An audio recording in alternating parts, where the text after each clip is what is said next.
Copyright in these lectures is either owned by the ANU or a third party who has licensed the ANU to use it. Students may use the recording for personal study only. No lecture may be communicated online, copied or shared without the prior permission of the ANU. So that's probably some general understanding of how we work in this course. It's not like you do the exam, do the question, compare your results to the correct answer that give you a grade. That's too easy. And so basically, in the last few weeks of this course, we'll probably put most of our energy on the assignment. After this lecture, the last two lectures, they are quite straightforward and fact-based. And I provide only some guidelines of tying up the loose ends in the asset allocation process.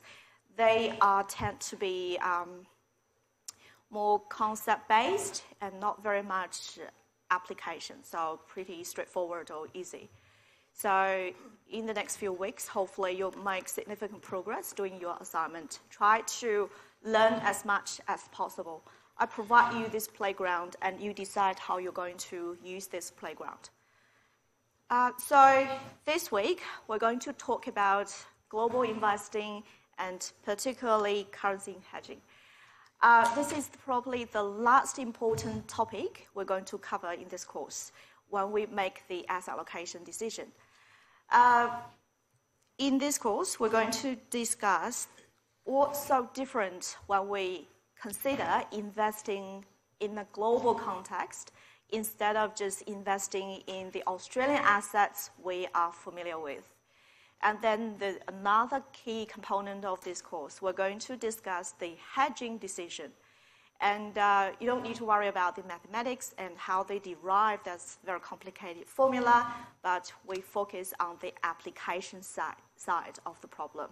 So the trade-off, especially for Australian investors in their hedging decisions. And you have to apply this in your assignment as well. So the decision to invest globally actually is from the idea of the modern portfolio theory. So I'll change the color of that. So with the modern portfolio theory, we understand that diversifying will help you to improve the risk-return trade-off at your total portfolio level. So if you limit your investment sets within Australia, you're going to end up with the efficient frontier like this. If you extend the investable assets you have access to, for example, to the international markets, and you probably will end up with a better efficient frontier. So that you probably will see a shift of the efficient frontier upward. So at the same level of total portfolio risk, you end up with higher total portfolio expected return. So basically, when you decide to invest globally, you have the potential to improve the efficient frontier and the risk-return trade-off of your total portfolio. So that's the message from the modern portfolio theory. The reality, we are familiar with the term of home bias. The reality is that investors are still investing heavily in their home country or in the assets they believe they have more information, or in the assets they believe they are experts at. So that's the reality. Here I have this statistics of Australian superannuation funds from APRA website. If you're interested, you can have these kind of similar statistics to help you understand the vocabulary or help you understand the industry.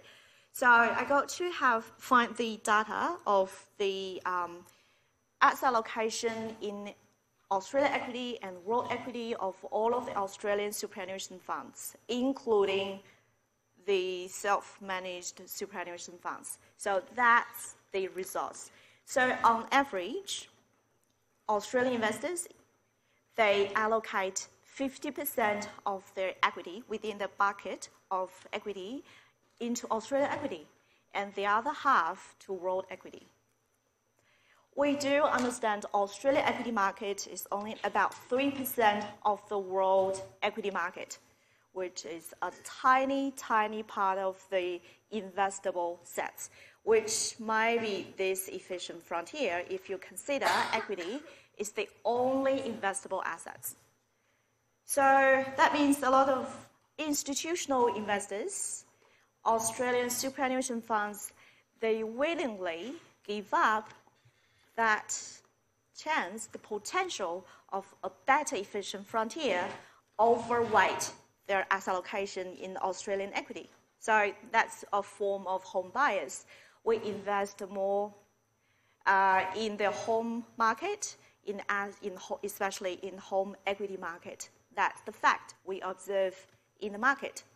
Not just individual investors, even the institutional investors do this. So my portfolio, my personal portfolio, is something like this. So I do have over 90% of asset allocation in growth assets.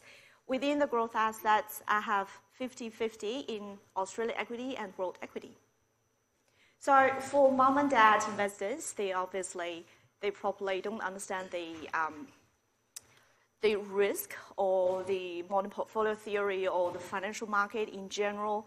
But for me, I do understand Australian financial market. I do understand modern portfolio theory, but I still willingly to stick to the overweight of Australian equity. So we'll come to that later. Now I would let you to think about the reasons why investors would like to shy away from global investing. They want to stick to home assets, to a home market, avoid investing in foreign countries. What are the reasons? Why a lot of investors, they avoid investing in foreign countries? What are the reasons? Anyone? Yes. So investing in foreign countries, you have to understand for example, in the equity market, there are different disclosure requirements in other markets, different requirements of financial reporting, and the industry dynamics might be quite different from Australian industries, even within the same industry. So investing in other countries will incur higher cost, especially higher cost of information. And there will be other forms of risks involved, for example, country risk. And what are the other reasons that investors tend not to invest in foreign countries? They are not familiar with the foreign market. They probably believe, okay, I may not do a good job selecting securities, or I'm not familiar with these assets or market, I stay away from it. What are the other reasons not investing in foreign markets? Sorry, can you? Yes, currency exchange rate. That's another risk you introduce in your total portfolio when you invest across the borders. So with a return, the total return you receive from a foreign assets, it got two components. One component will be the return in foreign country, in foreign currency. Another part of the total return will be the exchange rate changes of the foreign currency and your home currency. That's another risk. So some investors were like, okay, I don't want that additional uncertainty. I stay away from investing in these foreign countries, these foreign assets. But we have the derivative market. We can hedge the currency risk. For some investors, especially institutional investors, they have more resources and they probably can hedge their currency risk at much lower cost. What are the other reasons that investors do not invest in foreign countries? Yeah, political risk. country risk. That's one of the reasons. What else?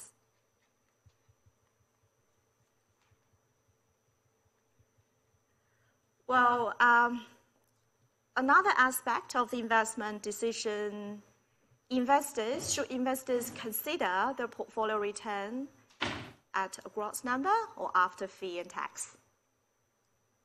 Only portfolio return net of fees and tax is relevant for investors. So when investors think about investing in foreign countries, okay, I'm going to pay tax because it's foreign income in that foreign country, and probably I'm going to tax again in Australia if there are no bilateral tax agreement between the two countries. Another aspect of the problem is transaction cost. Usually when you invest in a foreign asset, in a foreign market, probably more higher cost will be involved, depending on the efficiency or the liquidity of that foreign market. Especially for investors who want to invest in not so liquid financial market in foreign countries, you have to pay a higher bid-ask spread and higher management fee and other related costs when you make that investment decision. So we have a quite long list of investors. They tend not to invest in the foreign market, given the benefits of this.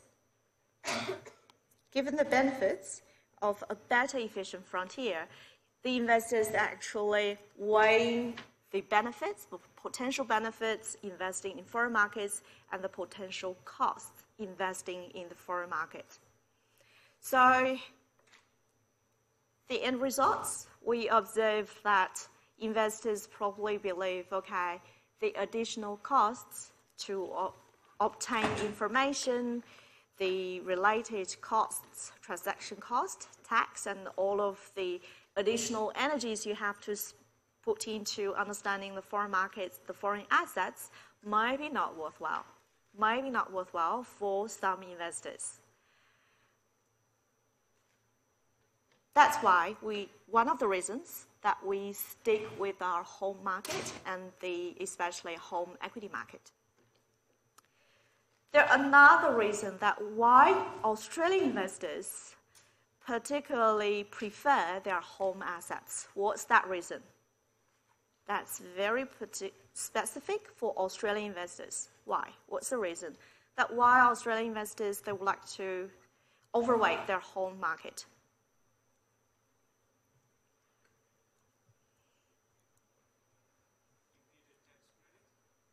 Sorry? Yes, imputation credits. That's very important motivation for Australian investors investing in Australian equity market because of the imputation credits. I overweight Australian equity in my total portfolio for a reason, and we haven't covered that yet. Anyone would guess? Why I want to overweight my exposure to Australian equity market?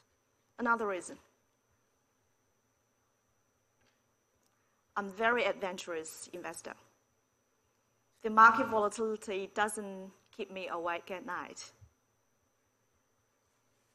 What's that reason? Australian equity is pretty stable. Stable? No, not really, no. I'm a very adventurous investor. I overweight my exposure to Australian equity market. What do I expect from the overweight? Yes, extra return.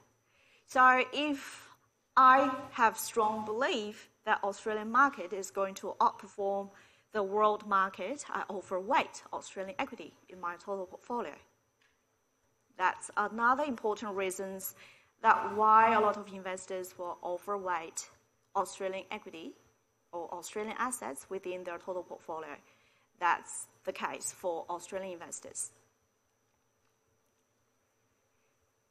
So in your assignment, you are given unconditional assumption of the expected return of Australian equity is the same as the world equity. So it's unconditional assumption. So you run your asset allocation analysis will be based on this unconditional assumption. If you are happy to do something different, you might impose your own conditional assumption on any of the expected returns of all of the assets. Like you probably want to believe, okay, Australian equity market expected return should be higher than the world equity, 9%, 9.5. You might do the practice in the assignment. So the reason that I have this overweight in my own portfolio is because I don't mind the additional risk of overweighting Australian equity, and I want to generate that excess return from Australian equity because I believe in the next maybe 1 decade of time, on average, Australian equity is going to still outperform the rest of the world. That's my belief.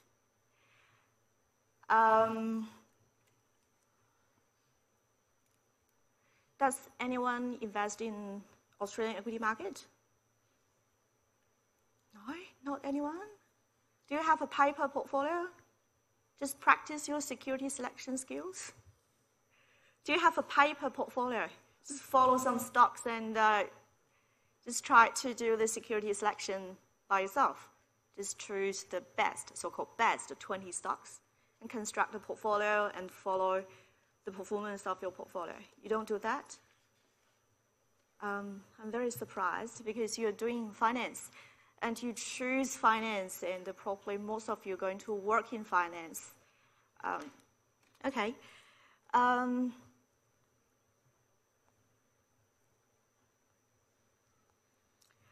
So for Australian investors, when we consider investing globally, we actually probably will take quite different approaches or intuitions when we understand our foreign exposure. For different asset class, for instance, with the equity, we probably will consider our asset allocation of Australian equity and world equity in this way. So within the bucket of equity, we have 2 smaller buckets. One is Australian equity, the other smaller bucket is world equity. Some investors might be particularly interested in investing in emerging markets, so probably you'll have even smaller buckets within the world equity bucket, and you can do this for a lot of asset classes, especially equity. With listed property, Australian investors, when you invest in Australian equity, you have that implicit exposure to Australian listed property already. So with the list, if you would like to have additional listed property exposure, you probably want to go global. And given that Australian economy, the size is very small relative to the world, the listed property, Australian listed property is very concentrated at the top end. So the top 3 or 4 listed property trust will account for like over 70% of the total market cap in the sub-index. So when you buy additional Australian listed property, even if it's just that index from ASX stock exchange, it's still very concentrated. So you probably want to consider global. And that's, with the global property market, you probably have the chance to generate alpha. With fixed income, still like equity, Australian investors would like to have 2 buckets, Australian fixed income and world fixed income. Maybe with the world fixed income, you can invest in some particular countries like US, Japan, or even high yield US or high yield Japanese companies. Right now, there's like in a very interesting time of the trade conflict between US and China. And if you're interested, observe the reactions of the 2 governments. And probably very soon, we're going to see the threats from both, especially from Chinese government, of selling US government bonds. So that's something additional. Within your fixed income, Australian investors most of the Australian investors will like to invest in Australian government bond. Australian government bond is the only AAA rated government bond in the world. So it's a minimum credit risk and very handsome return, expected return. Given especially that we probably are one of the few developed countries with a non-negative real interest rate. Yeah, it's still above zero, although it's very close to zero. With Australian investors, we hold the main purpose of holding fixed income in the total portfolio is for the cash flow. And for institutional investors, especially for DB funds, they would like to have the hedging against their estimated liability. So Australian investors are particularly interested in holding Australian fixed income. Of course, the Australian corporate bond market is non-comparable to the world. There's very limited issues in the market, and the liquidity is such a big problem in such a small market. Fixed income securities are much less liquid than securities, and in Australian corporate bonds market, they are extremely illiquid.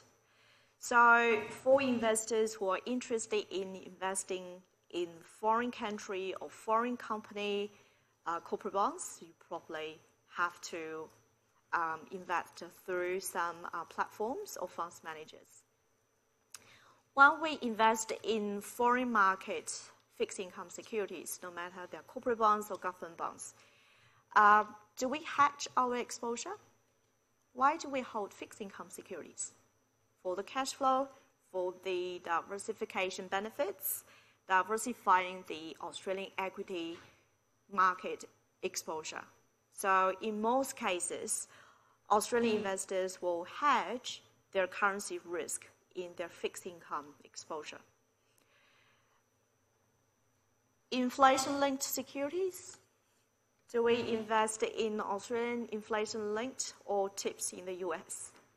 Why do we include inflation-linked bonds in the total market, in the total portfolio? For inflation hedge. So we are worried about Australian inflation or US inflation? Australian inflation. So with the inflation-linked bonds, investors will definitely try to invest in their own home country inflation-linked bonds. Unless they believe they can generate alpha, you may invest in other countries' inflation-linked bonds. The alternative assets, with the unlisted property and infrastructure, they are very limited investable assets within Australia, and with the unlisted property, for a lot of individual investors, they have no access to the unlisted property trust. So probably their home, their investment property will be their exposure to the unlisted property. It's very concentrated risk. Consider this. For example, within my total portfolio, including my home, my superannuation, my financial assets, what's the other key component of my value? I have financial assets, investment, I have superannuation, I have my house. What's the other component of my value? Okay? Not really a lot of cash, no. What's the other very important component of the value of myself? What is that? The ability to generate cash, my human capital. So I'll ask you to do a fundamental risk analysis of my fundamental risk. What's that risk?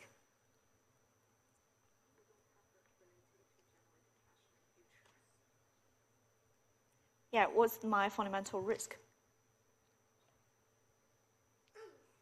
I have a superannuation and investment total portfolio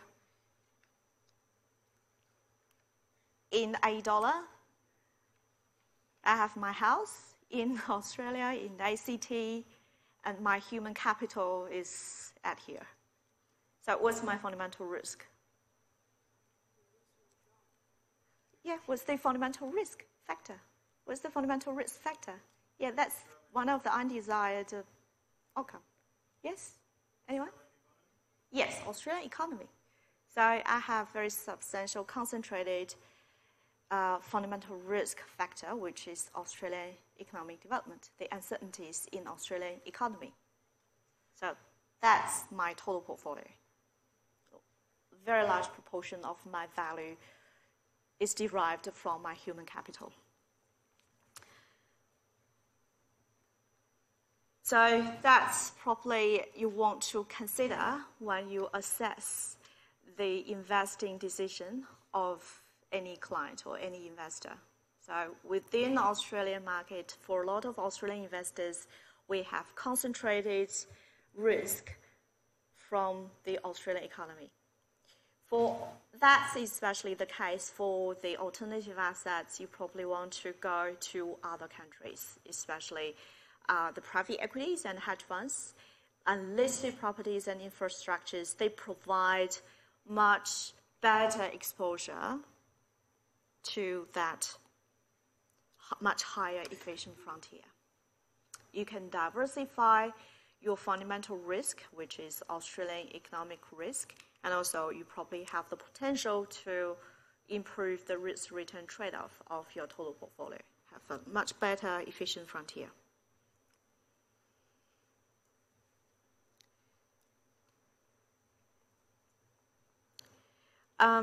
The implementation of investing in other countries for individual investors will be much easier through the platforms or the local managers who have access to the foreign assets or foreign market. Some investors will choose to have direct holding of foreign assets. That will come with a lot of much higher transaction cost and the cost associated maintaining your investment positions as well. So outsourcing is something that you probably want to consider when you try to invest in other countries. So these are the general discussion of why investing in foreign countries can be different investing in Australia within the border. We have the trade-off, the benefits, the cost, and that's your decision. And that decision is also driven by investors' perceptions of the overweighting assets may outperform the underweighting assets. If you're interested, you might do a search at Google Scholar, and you will have lots of research on home buyers. There are a lot more motivations and theories about why investors stick to their home market and proportionately to the available investable assets. Next, we're going to talk about the hedging decision, why do we, in some circumstances, why do we hedge the foreign currency risk? And in some circumstances, we choose to leave the foreign currency risk within our total portfolio. We'll start the discussion from the idea, intuition of hedging. So what's hedging? Hedging means that you remove some sort of risk from your total portfolio. Does it mean that we're going to get rid of all of the volatility as a result of the currency? Or, for example, if we have ownership of an asset in the US, which generates 8% of return, does hedging in finance remove all of the uncertainties? Or does hedging remove all of the variations of the return from foreign assets? I'm going to receive 8%, whatever generated from the foreign assets. Does that mean hedging? So we have one asset. We have Australian investor. This is from the perspective of Australian investor. We have $100 million of $8, and we convert it to US dollar, investing in startup technology firms in the US market. And at the end of year, there's 8% of return for investment in US dollar, and it's going to be worth $86.40 in US dollar. That's our expectation of the return of our investment in a foreign country. So right now, the exchange rate between $8 and US dollar is about 80 cents. That's the exchange rate. So we do understand $8 is a very volatile currency because it's driven by commodity. $8 is a commodity currency. So it's not very hard to understand. It's very volatile, and 10% movement within a year is very common for volatile, for risky currency.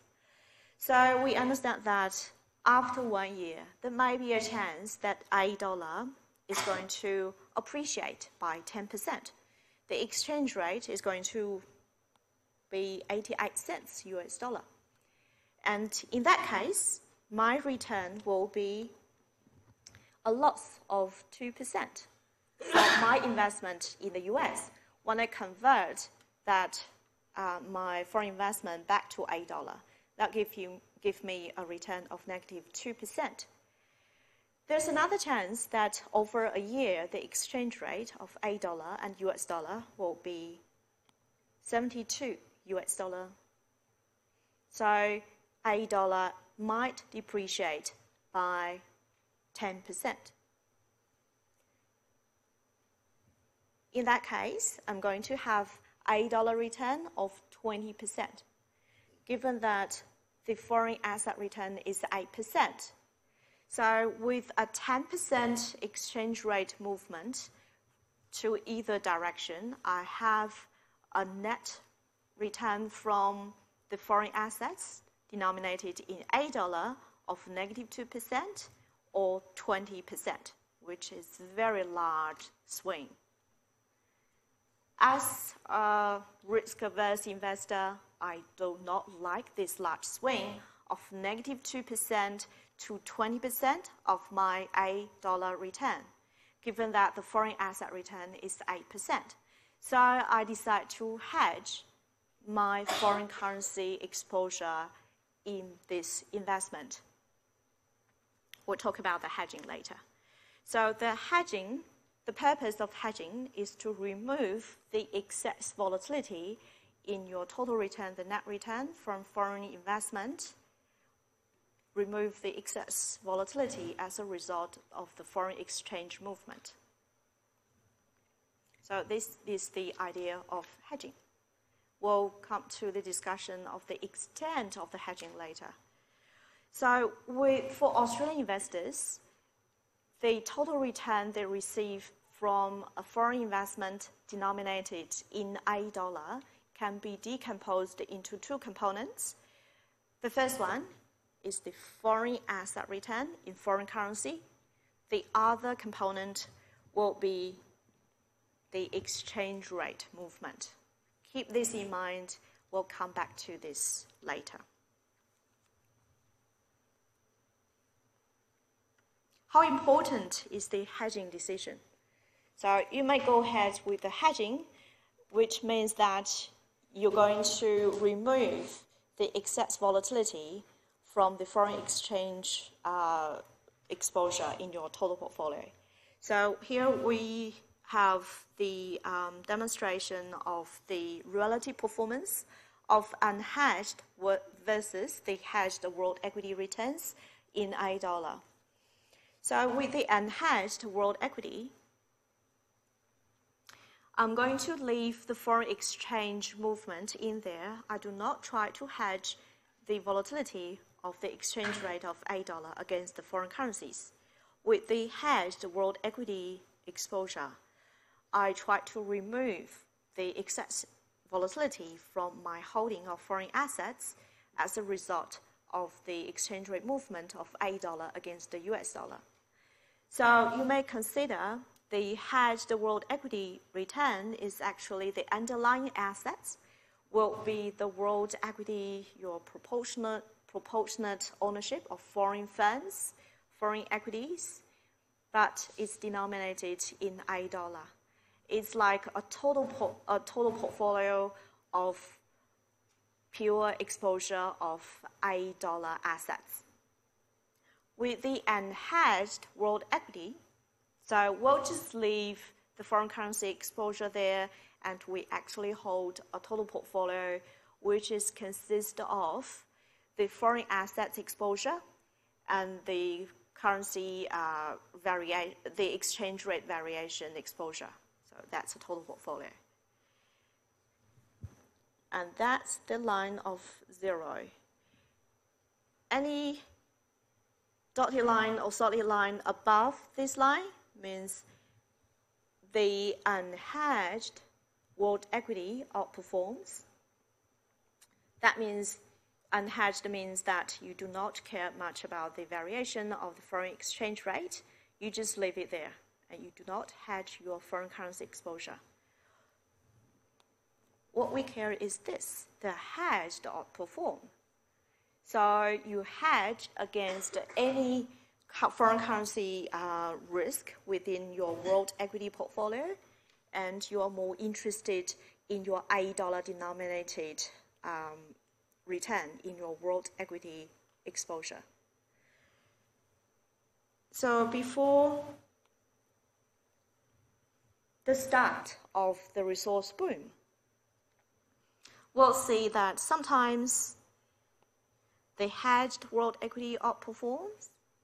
Sometimes the unhedged world equities outperforms. So you will see this fluctuation up and down. They are distributed pretty much evenly. So for a period, the hedged will outperform. For a period, the unhedged will outperform.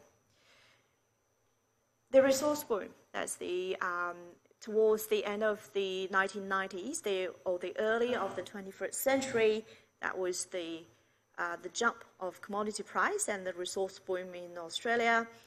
Things have changed a lot. So over the past 2 decades of time, the hedged world equities have always been outperforming the unhedged world equities. What's the reasoning behind this? So with the hedged outperformance, with the hedged world equity, I remove all of the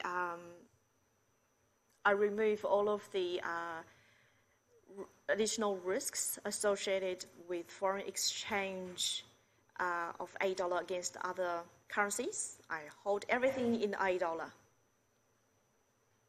What's the reason behind this outperformance?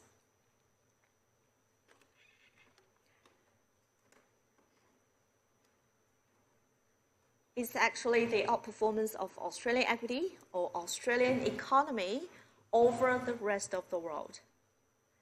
So for the past 2 decades of time, for world equity investment, if you hedge your foreign currency investment, that means you remove the foreign currency exposure in other countries, but you choose to hold everything in A dollar. You're willingly to expose yourself to Australian economic risk. You outperform, because in the past 2 decades, Australian economy has been outperforming the rest of the world.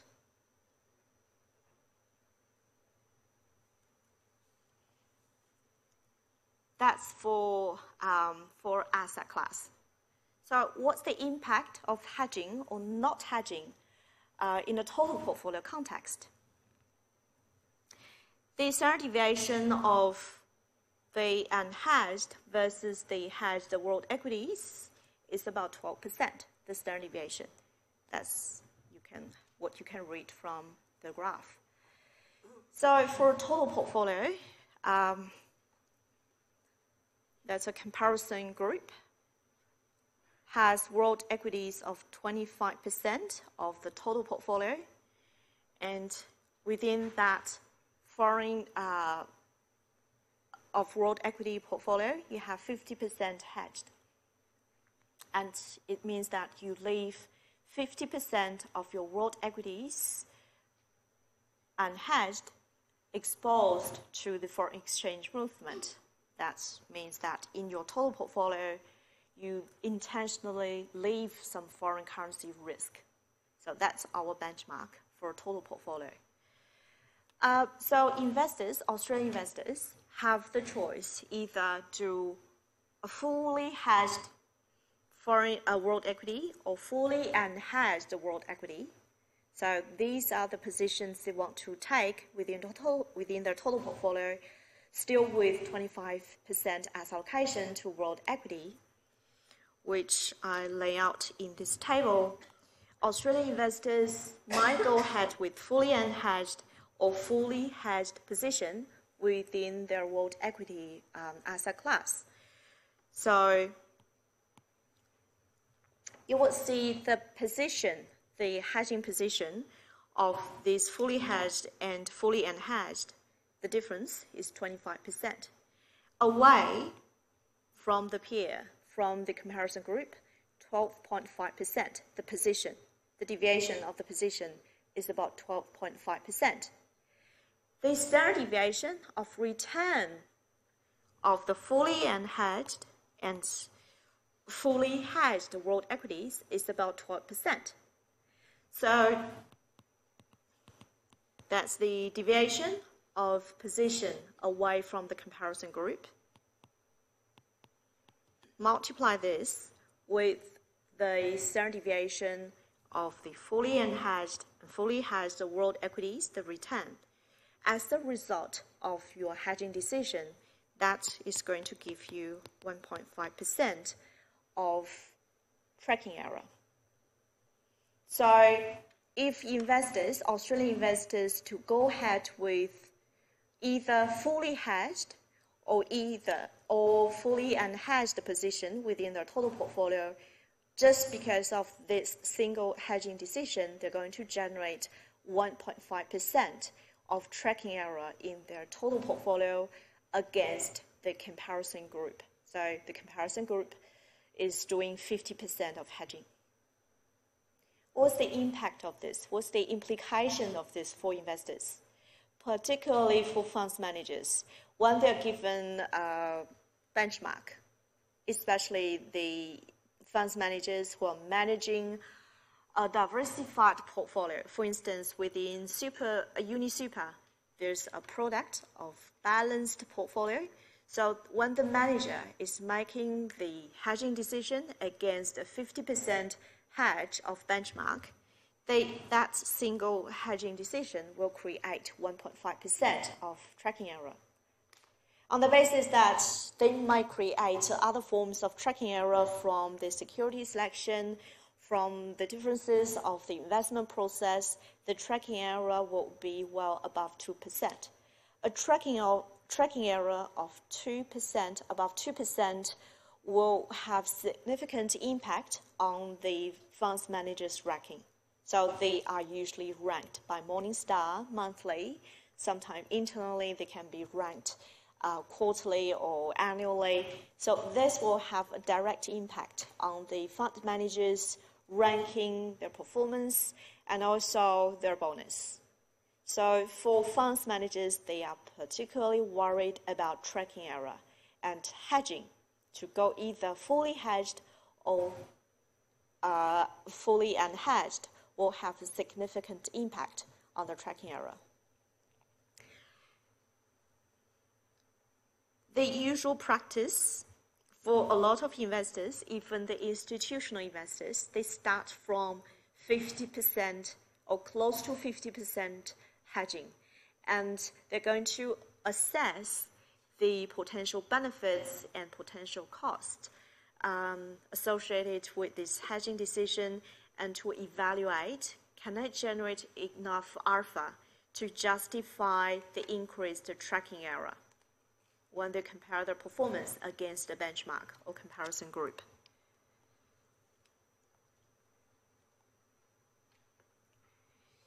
So what about the hedging decision for investors?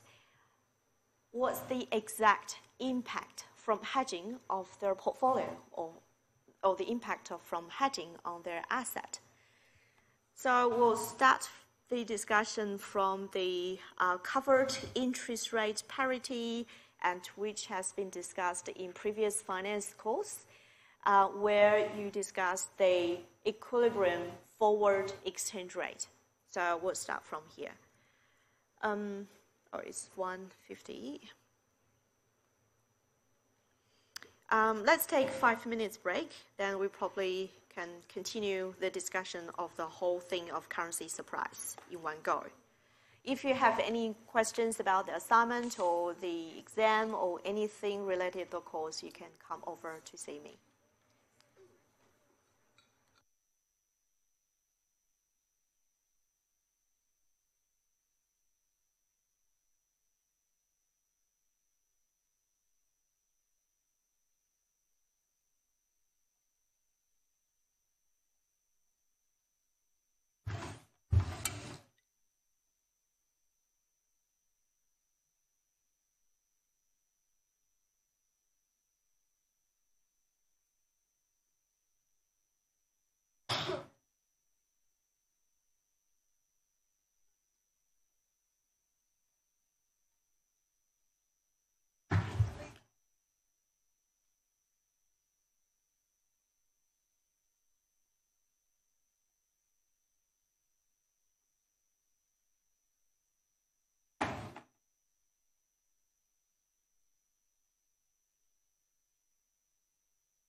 With the covered interest rate parity, I believe you have discussed it in other finance courses. I'll just go through this very quickly. So with, for example, if the investor has the choice of investing in the US or Australian market, they're going to have access at least the interest rate of the two countries.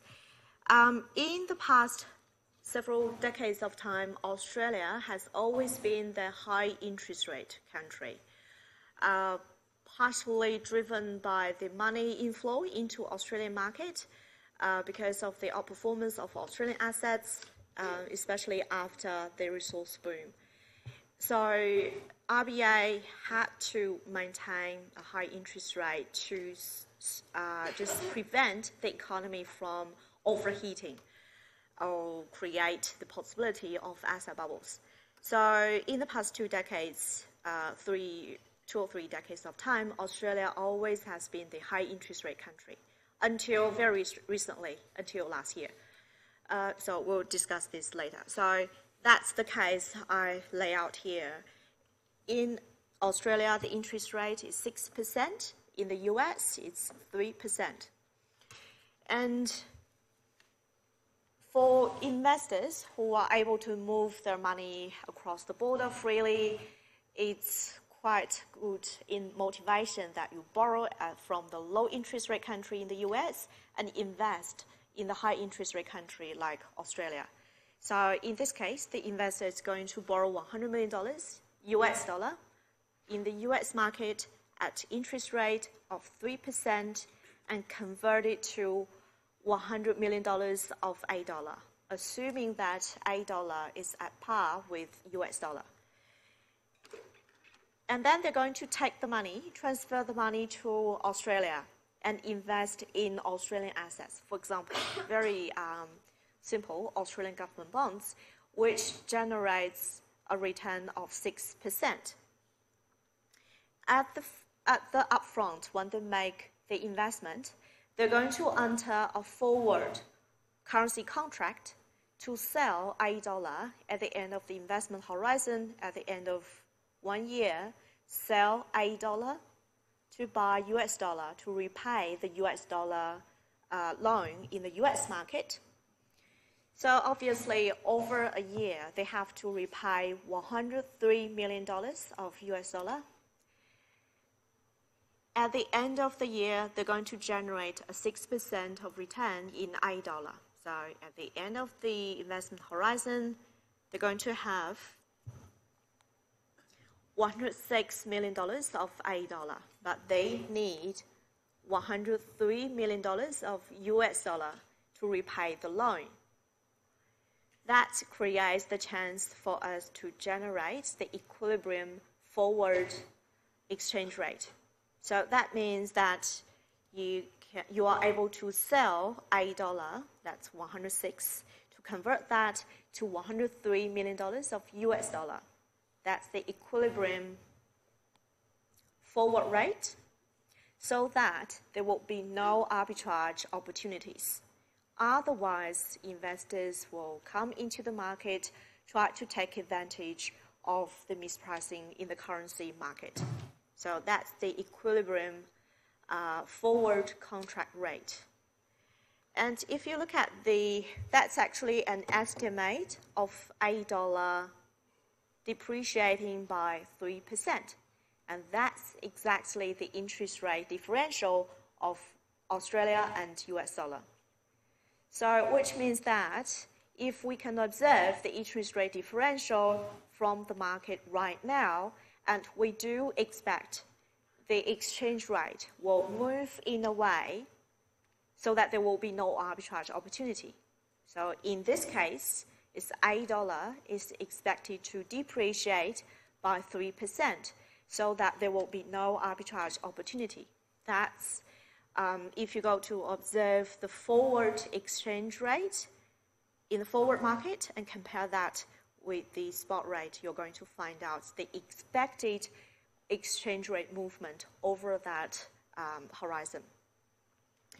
So $8 is expected to depreciate by 3%, and that's exactly the interest rate differential between the two countries, so that the high interest rate country currency is expected to depreciate by the extent of the interest rate differential.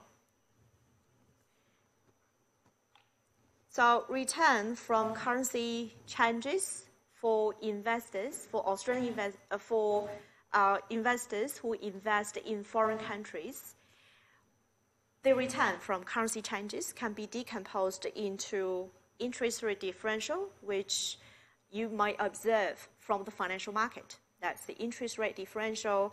And there's another tricky part, it's called currency surprise. So with the return from currency changes, it can be generated, it's partially generated from the interest rate differential and might be generated by unexpected currency movement. So that's called currency surprise. Interest rate differential here is sort of certain, or you may easily observe or forecast with certain confidence.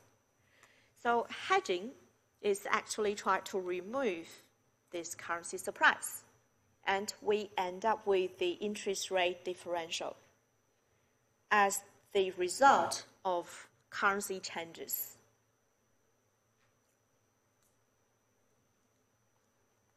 Let's go back to the hedging case for Australian investors.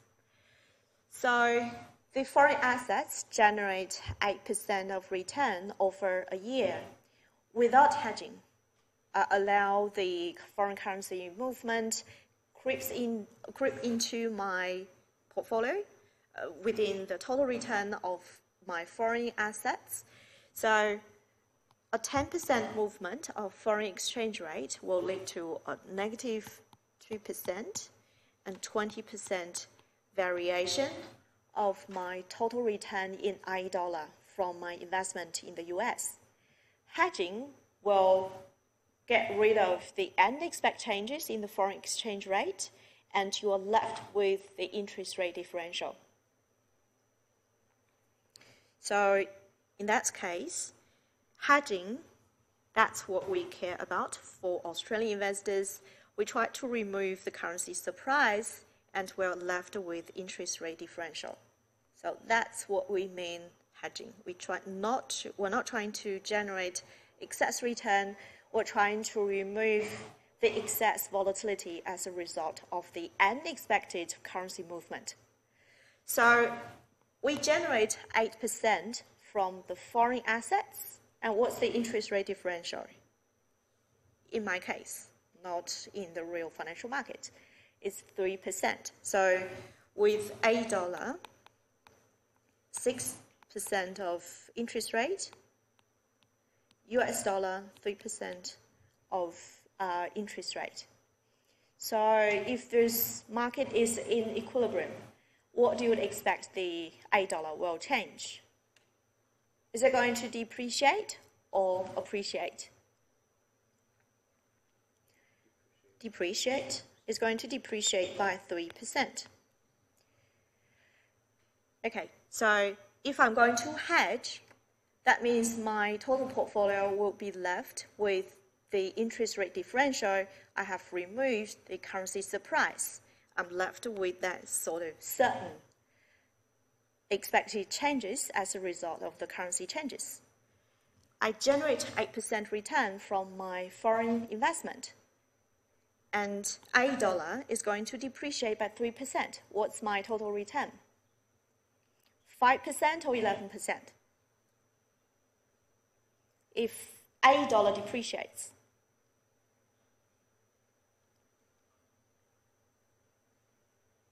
if $8 depreciates, when I convert foreign currency, US dollar, back to $8, do I end up with more money or less money?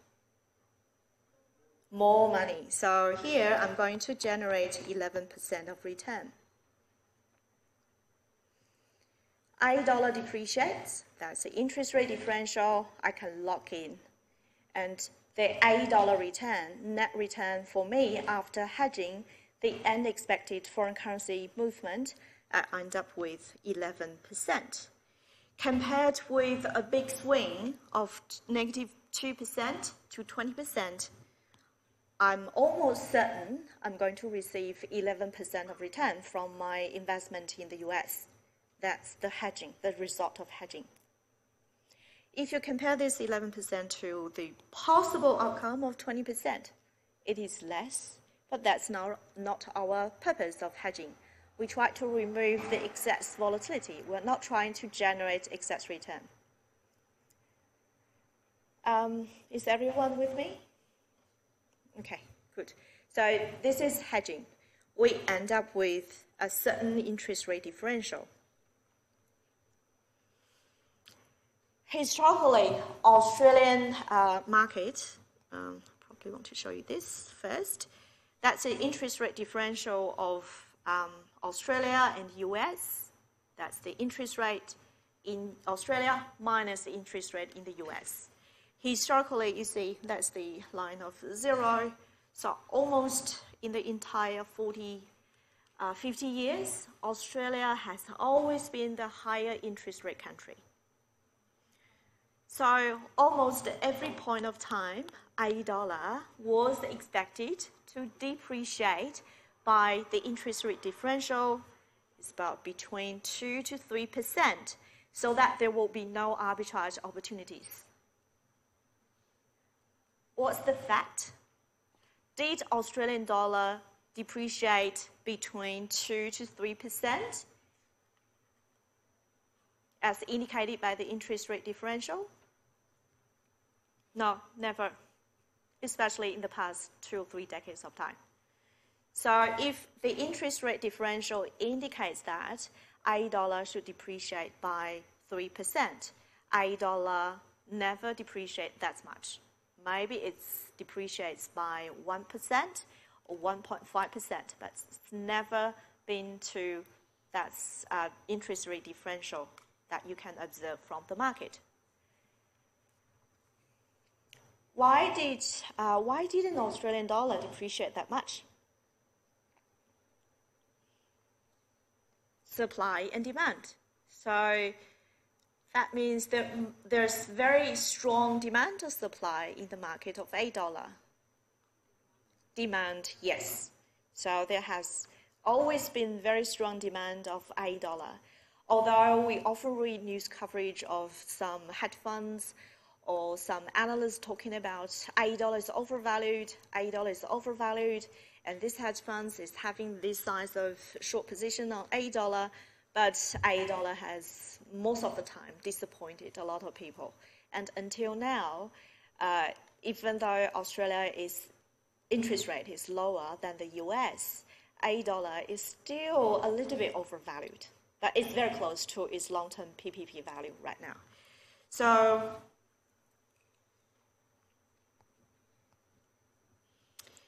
this data is until end of March. Yes, it's end of March. So that the blue line, solid line, indicates the so-called intrinsic value of $A, the purchasing power parity indicated exchange rate of $A against the US dollar. It's about 67 cents. So the green line indicates the spot rate of the two currencies. So it's still a little bit overvalued. And the red line here indicates that's the ratio of hedged versus unhedged world equities in $A. So any part of the line above 1, that means outperformance of hedged. So that would explain why the hedged world equities has always been outperforming the unhedged world equities. When you remove the foreign currency risk from your $A denominated portfolio, you expose yourself completely to Australian economic risk, which is high risk and also high return as well, expected return and historical return as well. So that's why hedged world equity has always been outperforming the unhedged world equities. Another way to look at the hedging, the impact of hedging on investors' portfolio is through the decomposition of the return for hedged and unhedged portfolio. So with the unhedged position, that's the unhedged return from foreign assets or a portfolio denominated in foreign currency, and that's going to be the sum of the return in foreign market plus the return from the currency changes. And from this equation, we understand that the return from currency changes can be decomposed into interest rate differential and the unexpected currency changes, which is the currency surprise. So that's the interest rate differential and currency surprise returns as a result of currency surprise, so unexpected currency movement. At the end, you're going to be exposed to the home risk-free rate and foreign market risk premium and currency surprise. So you are left with something certain risk-free rate in the foreign market and market risk premium that you may have a good knowledge of forecasting or have some confidence of understanding the expected market risk premium. For example, in US equity market, you may expect a market risk premium of between 3 to 5%, depending on your belief. But with the currency surprise, that's probably something you don't like, and that will give you more uncertainties or volatilities when you assess your total return from the foreign asset. If you're going to hedge your foreign currency exposure, you're left with the risk-free rate in the home country and market risk premium in the foreign country. And that's it. So with both parameters, risk-free rate at home country, we can have some confidence forecasting. It's 1.5% or 2% or maybe long-term after the quantitative easing is phased out of the monetary policy. It may return to a long-term equilibrium level of 3%. With the market risk premium in the foreign countries, it tends to be quite, we can forecast with some confidence, maybe about 3%, 4% or 5%.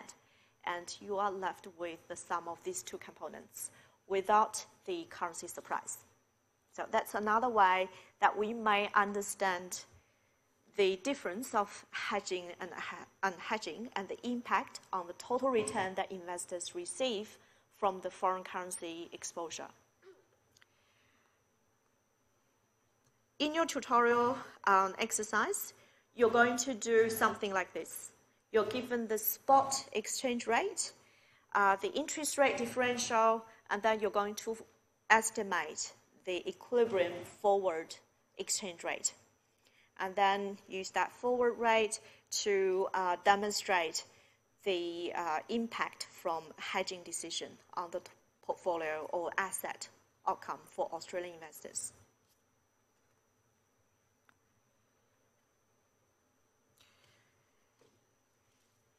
Starting from last year, Australia interest rate has been lower than the US interest rate.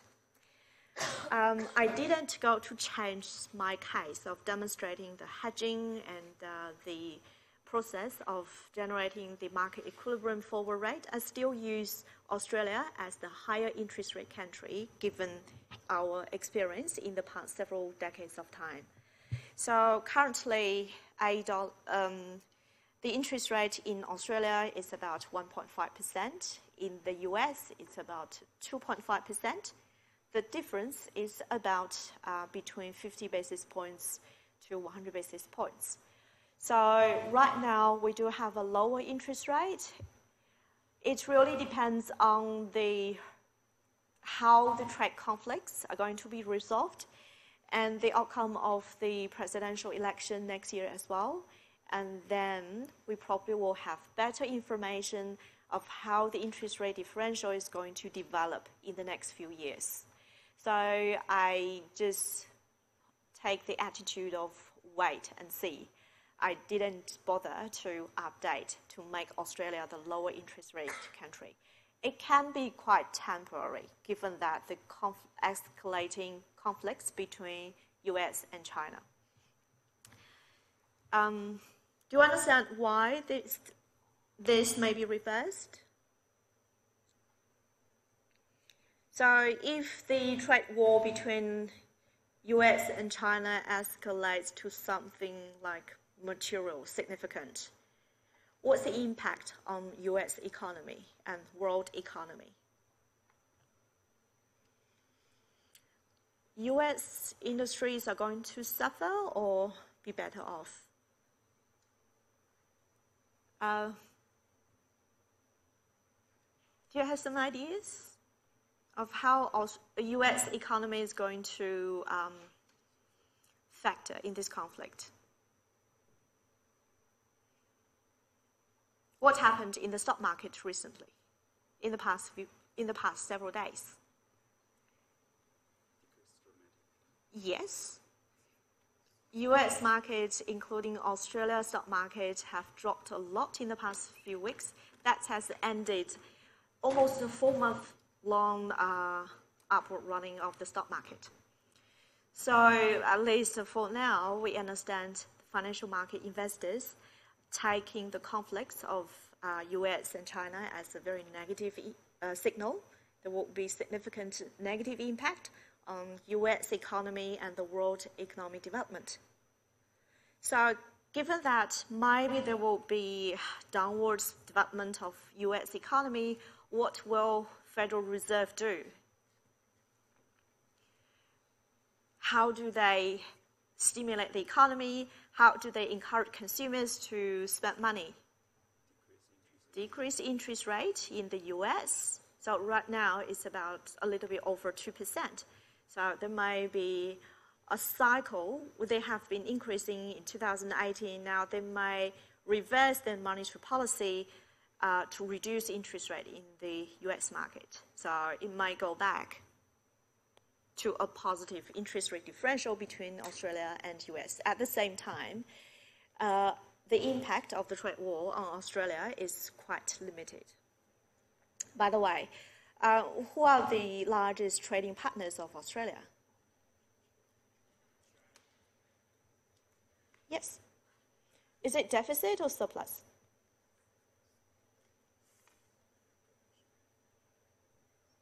Is it deficit or surplus? Guess. Yes. What's the second largest trading partner? Japan, yes. And the third? US. Surplus or deficit? Deficit. With US, Australia has always been running a deficit. Does a strong $8 help with that deficit? Yes, it's deficit. So that means Australia imports more from US than exporting to US. So we buy a lot of US goods. What are they? Have a look at the ABS data. Have a look at the ABS data. The imports from US. The strong $8 has been helping with our consumption. Okay, the next slides, you probably, for finance students, will feel more comfortable with. Okay, finally, we're given a formula that you can put in the parameters and punch the keys on the calculator. Okay, I can have estimate an optimal hedge ratio. I have to just let you know that things are not that as easy as that, as everything else in this course. So we'll just come to explain this formula. So it's you don't need to worry about how they derive this formula, and they do have a good reason of using this formula in deciding the hedge ratio or helping us to understand the hedging decision in practice. So That H is the optimal hedge ratio. That refers to the hedge ratio of a total portfolio context. So the W is the overall the foreign exposure of your total portfolio.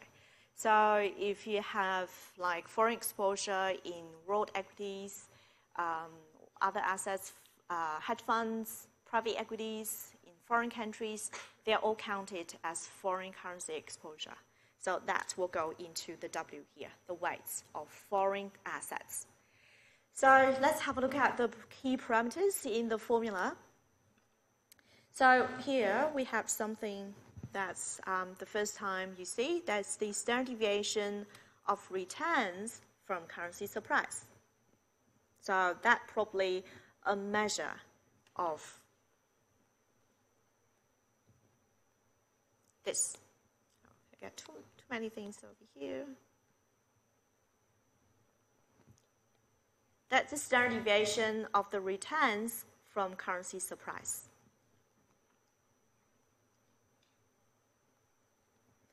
And we have standard deviation of zero exposure portfolio. Zero exposure portfolio for Australian investors means that it's the $8 denominated, fully hedged portfolio. And then we have the standard deviation of the returns from currency surprise again. And then this term is going to be a ratio.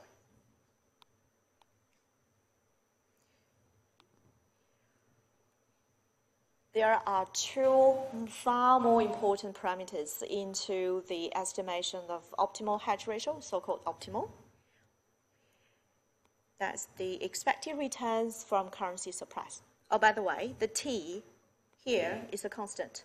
So it can be like the risk aversion of investors, and also the W, foreign currency exposure, can be considered as a constant if you have decided your asset allocation. So these two are constant, and these are standard deviations of sorted returns.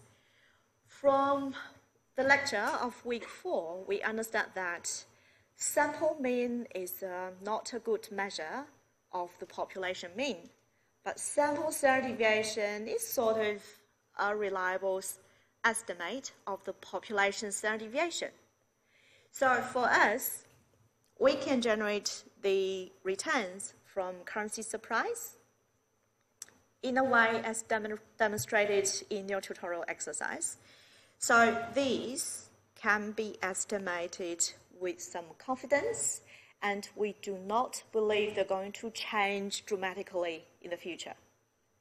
So the final decision of the optimal hedge ratio will be depending on the expected return from currency surprise and another important parameter here. That's the correlation between currency surprise and zero exposure portfolio. Zero exposure portfolio can be considered as a fully $8 denominated portfolio. You remove all foreign currency exposure from that portfolio. So let's clean up these things. We'll just focus on the most interesting parameters. The expected returns from currency surprise and the correlation between currency surprise and $8 fully hedged $8 portfolio. Are they negative or positive? Can we say that the optimal hedge ratio is an increasing function of either of these parameters? No, we can't really say that because there's a negative sign here.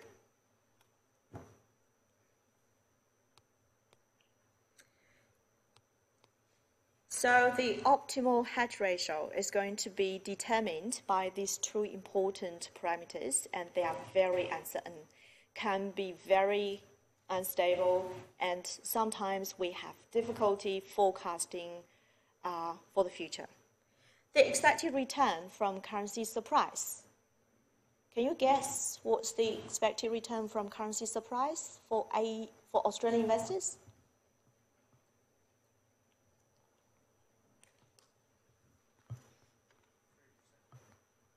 That's this part. So for Australian investors, when they invest in foreign assets, part of the return they receive in $8 will be the return in foreign currency, at 8% in the example, and the other components will be interest rate differential and the currency surprise. So $8 has always been the high interest rate country, and you probably can have some estimate of that interest rate differential as a positive thing. What about the currency surprise? And as we have discussed, indicated by the interest rate differential, $8 should depreciate that amount on average 3%. But the reality is that $8 has never depreciated that much. So what's the impact for Australian investors when they convert the foreign currency back to $8? Do they get better off or they suffer a loss? If $8 is expected to depreciate by 3%, that's reality. $8 has never depreciated by 3%. Maybe 1%, 1.5%. Do Australian investors, how would Australian investors assess their wealth effect? Do they get better off or they suffer a loss? When $8 depreciates, they're going to see when $8 depreciates, do they have an increase of their total return in $8 after hedging or lower return after hedging? Higher, yeah. So that's the case of $8 depreciate as indicated by the interest rate differential. When the home currency depreciates, you convert foreign currency back to $8. You end up with more money. So the case is that the reality is that $8 is expected to depreciate by 3%, but it's never depreciated that much. So Australian investors, instead of receiving 11% of return, they end up with what? A return of below 11%. Yeah. So what's the impact of currency surprise? Is it positive or negative? Negative. For Australian investors, the currency surprise returns from currency surprise has been negative. Remember this. For Australian investors, the currency surprise has been negative.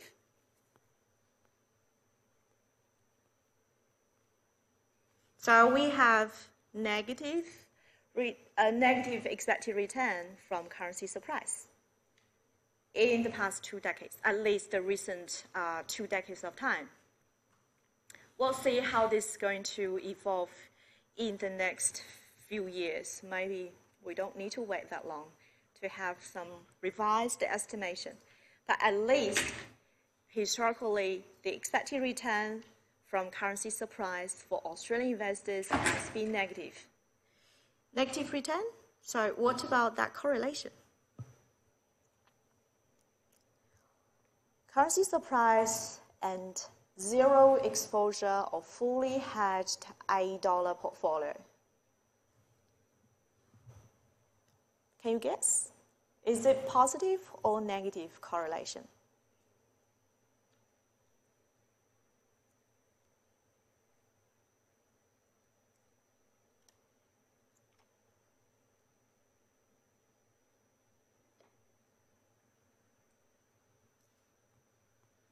We still go back to that to this one. With an expected depreciation of 3%. $8 has never been depreciated that much. Instead, it may depreciate by only 1%. What's the impact on the fully hedged $8 portfolio? The higher that variation, 1% compared with 1.5%, depreciation by 1% is higher variation from the expectation. Do Australian investors suffer more or suffer less?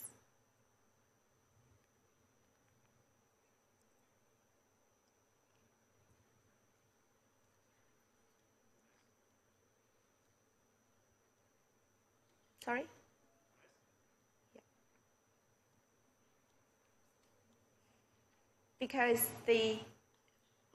as an Australian investor, my total portfolio is denominated in $8, and I fully hedge my foreign currency exposure, and $8 has been really strong, and it doesn't depreciate as much as indicated by the interest rate differential.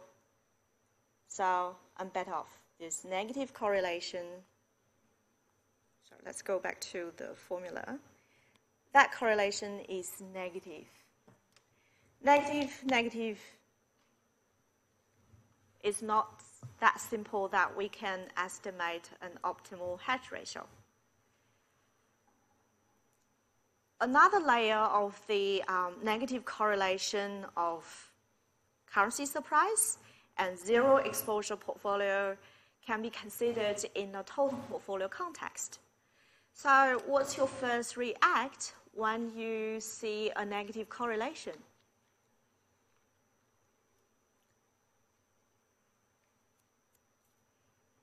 Negative correlation means that what? Hedge? I guess you understand. Think of another more concise word. Yes, I may have the potential to diversify my portfolio and have a better risk-return trade-off of my total portfolio. So this negative correlation of currency surprise for Australian investors, the negative correlation of currency surprise with the $8 portfolio will potentially provide diversification benefits for Australian investors. So which means that if Australian investors, they leave their foreign currency exposure unhedged, they introduce new asset or another source of driver of returns to diversify the Australian economic risk. So at the total portfolio level, if Australian investors leave the foreign currency exposure unhedged, they may leave the foreign currency exposure unhedged. They introduce foreign currency exposure into a portfolio which is dominated by Australian economic risk. They may end up with lower portfolio risk. But at the same time, what's the other side of the decision? When you introduce foreign currency risk in your $8 denominated portfolio, I hold everything in Australia and I want to take on some foreign currency risk. That means I invest in foreign countries. What's the implication on the investor's total portfolio return? Is it going to be higher or a little bit lower? Lower, yes, excellent. So with unhedged foreign currency investment, foreign currency exposure, Australian investors may end up with a little bit lower total portfolio risk because you introduce another source of fundamental risk, which is in the other country. But at the same time, you probably will have to bear with a lower expected return because at least for the past several decades, Australian economy has been outperforming the rest of the world.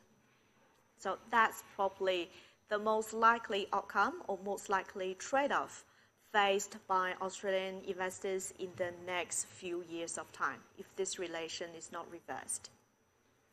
So if Australian investor decides to hedge all of the foreign currency exposure, like me, I fully hedge my portfolio, my foreign assets within my portfolio, I'm going to be left with purely Australian economic risk. Higher total portfolio risk, but I do have higher total portfolio expected return. So the hedging decision depends on the investor's very old, boring teaching, depending on the investor's circumstances, their objectives. If the investor is much younger, like me, I suppose I'm only like 25 years old, I still hold like nearly 100% equity growth assets. I'm okay with the additional risk of my financial portfolio. I'm very happy to bear additional investment risk. I expect to have higher expected return of my portfolio. But with all the generations who have retired, they are probably 70 years old, stability, some sort of security will be the top priority on their list. So they probably will go to unhedge of the foreign currency exposure. Although they might suffer some of the outperformance of Australian assets, but they end up with lower total portfolio risk. The hedging decision depends on the investor's trade-off. Another aspect of this formula, you're going to have some hands-on experience of using the formula in your tutorial exercise. You're going to input all of the key parameters, especially the expected returns from currency surprise and the correlation of currency surprise and zero exposure portfolio. So when you go to change these two parameters, don't just do the calculation for the sake of generating a result. Try to understand the implication of a zero expected return of currency surprise, or positive or negative. What's the implication? Try to understand this. The tutorial exercise provides the setting to have a few estimates of expected returns from currency surprise. You may have your own way of generating this estimate. I give you a method of modeling the depreciation of $8 towards the PPP value over a few years of time. You might change that formula depending on your belief. Just try to put some different numbers into the formula. And sometimes you may get a negative estimate from the optimal hedge ratio formula. What does a negative hedge ratio mean? So if I have optimal hedge ratio of 50%, it means that I'm going to hedge 50% of my foreign currency exposure, like world equity. If that's the only foreign currency exposure, I hedge 50% of my world equity. What about negative hedge ratio?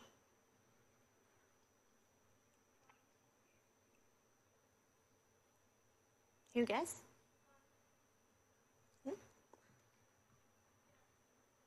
Sorry, I can't hear.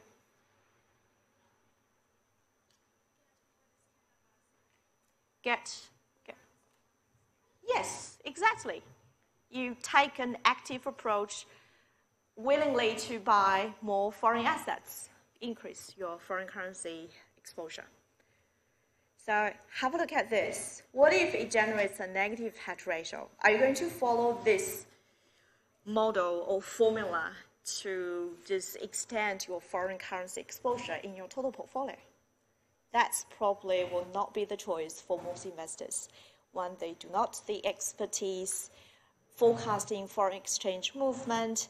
They are not really taking an active position trying to make a profit from the foreign currency exposure. So try to understand this after you do the tutorial exercise.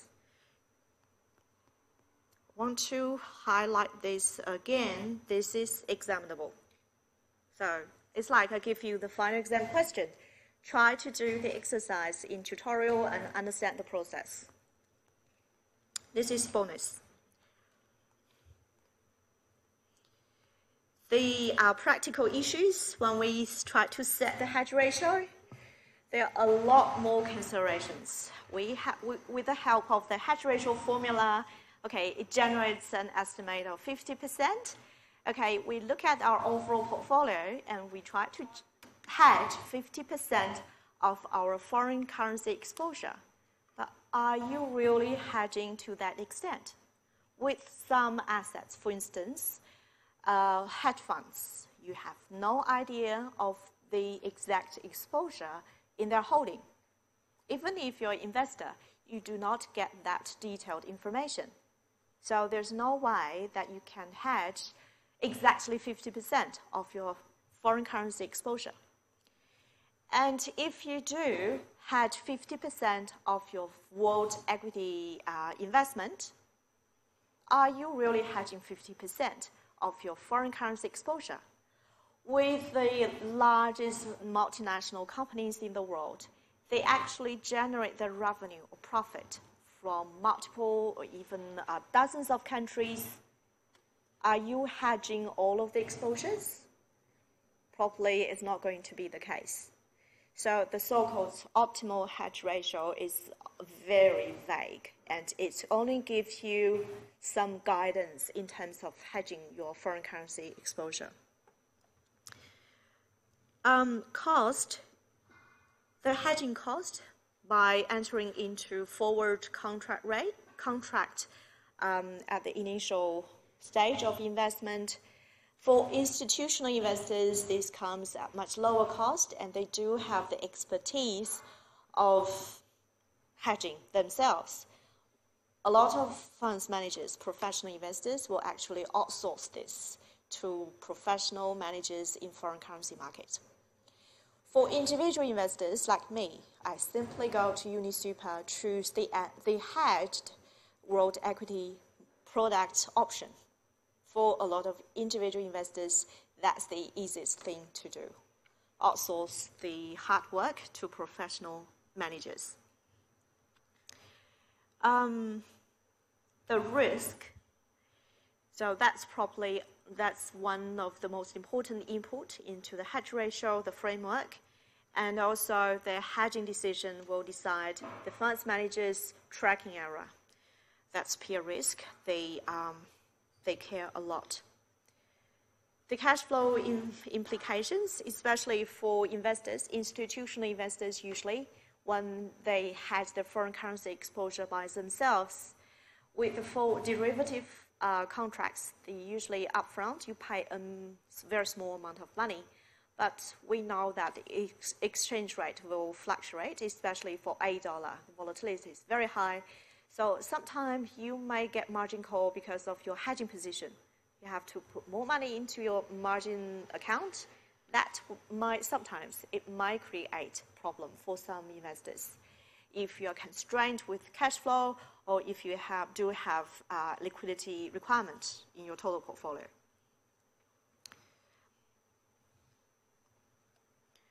The hedging practice in different asset classes. Equities is usually the decision you have to make for investors. Fixed income is usually hedged because we usually most of investors will hold fixed income until maturity, until it's replaced by new issues. That's obviously excludes the fixed income managers who take an active position, betting on the movement of the yield, betting against the movement of interest rate, betting on the currency movement as well. Other assets, there are a lot of issues to consider. For instance, with the private equity investment, In the US market, you have $100 million to invest in the US private equity. So are you going to hedge your foreign currency exposure right now?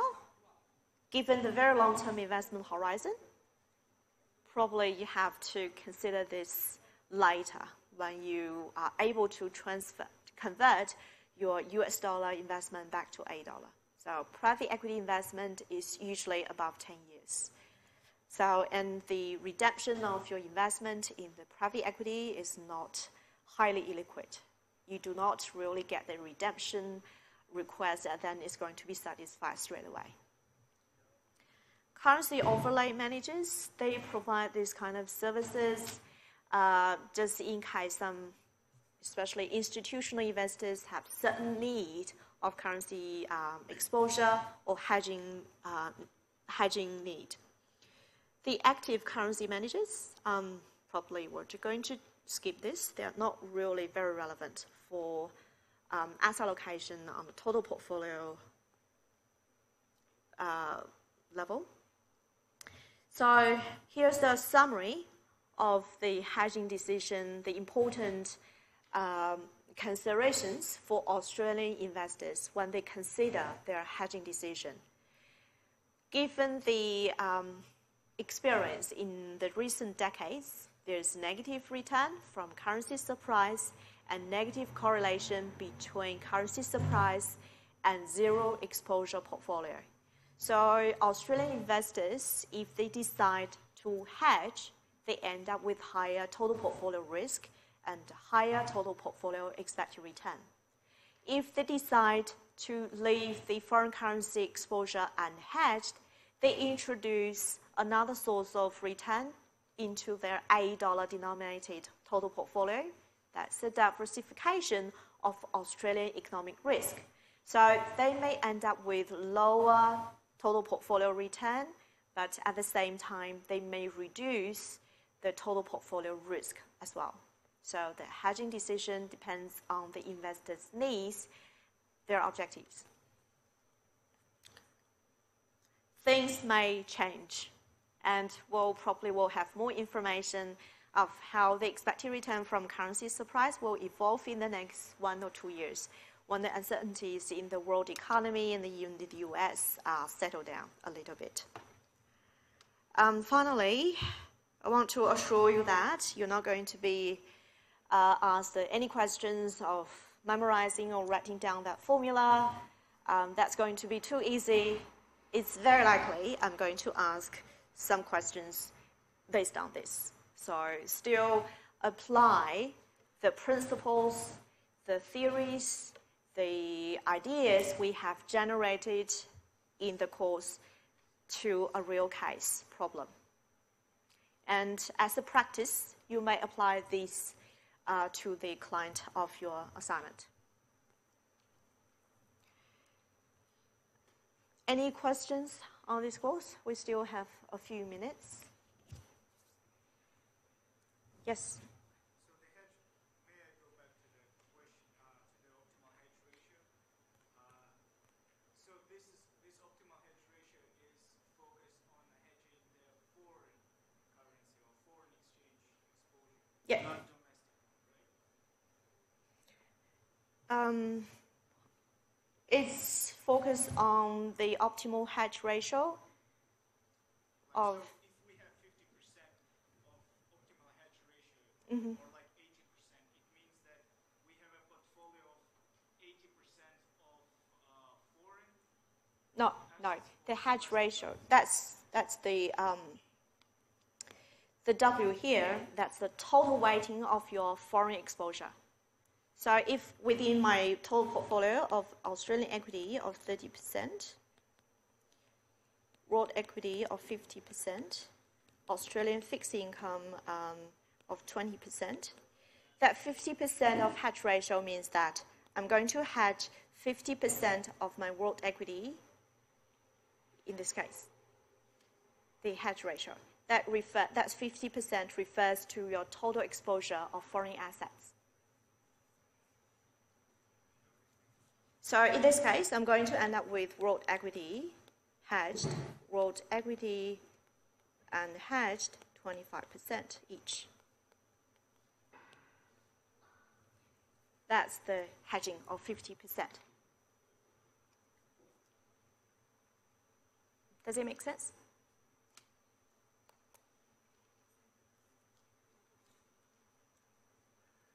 Any other questions? Okay, so if there are no questions, we're going to take 10 minutes break. We'll start the workshop at 3:05. We're going to talk about the assignment for a few questions I received in the past week. I'm going to talk about the mid-semester exam. If we have time, we'll just, on the spot, do an exercise of writing.